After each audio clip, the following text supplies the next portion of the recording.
Dalam tata kelola perusahaan ada beragam jurus. Misalnya dalam perusahaan yang masih muda atau baru berdiri yang dalam bahasa umumnya disebut startup. Maka inilah masa tersulit karena tingkat kegagalannya hampir 70%. Startup adalah lanjutan setelah perusahaan yang disebut inkubator. Saya ekstrim sekali menggunakan sebuah fakta yang banyak membuat sahabat yang akan memulai bisnis menjadi bete. Karena dalam arti lain dapat dibaca adalah dari 10 perusahaan yang dibangun, 7 akan tutup di usia startup. Namun itulah data fakta yang tertulis di banyak buku manajemen. Studi atas hal ini banyak membuktikan kebenaran data ini. Apalagi membangun perusahaan atau organisasi dalam kondisi yang masih inkubator. Seperti dalam video terdahulu, dalam inkubator tingkat kegagalannya lebih dari 80%. Lebih ekstrim lagi dari bisnis startup, di mana pertama kali dalam step awal bisnis yang berangkat adalah ide. Mulai dari ide hingga inkubator, kemungkinan 90% kegagalannya, alias ide tersebut tidak jalan, alias dari 100 ide hanya 5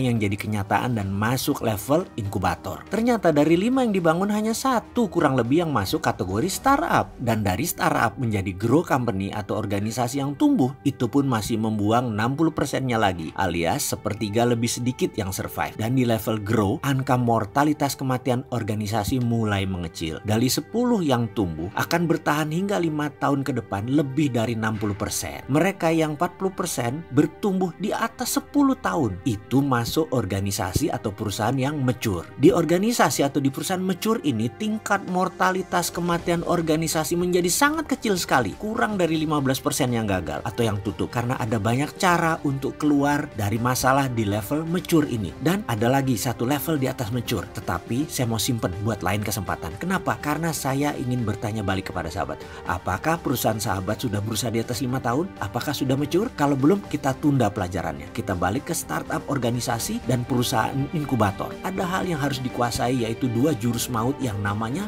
manajemen. Dalam arti sederhana, manajemen artinya getting things done through other people. Menyelesaikan masalah melalui atau dengan orang lain. Jadi kalau sahabat menyelesaikan masalahnya sendiri, itu bukan manajemen, itu namanya kerja rodi. Dalam perusahaan startup, disinilah akar permasalahan pertama. Pembagian tugas, direct leadership, followership, komunikasi, dan banyak lagi yang harus diurai. Ada yang mengerjakan dan ada performan cek. Banyak yang kaget di level ini. Atasan bisa nggak direspek bawahan karena banyak sebab. Inilah yang menyebabkan 70% perusahaan startup gagal di sini, di manajemen. Lalu ada lagi yang nomor 2, di mana kesalahan manajemen terjadi yang membuat sulit keluar dari perusahaan startup menjadi perusahaan yang grow. Ini masalah manajemen juga yang berhubungan dengan SDM. Jadi dalam video ini kita bisa simpulkan beberapa hal sebelum kita lanjut. Level perkembangan perusahaan dan tingkat kegagalan, di mana 2 hal tersebut membuat organisasi tidak move on adalah 1 masalah manajemen, 2 masalah SDM.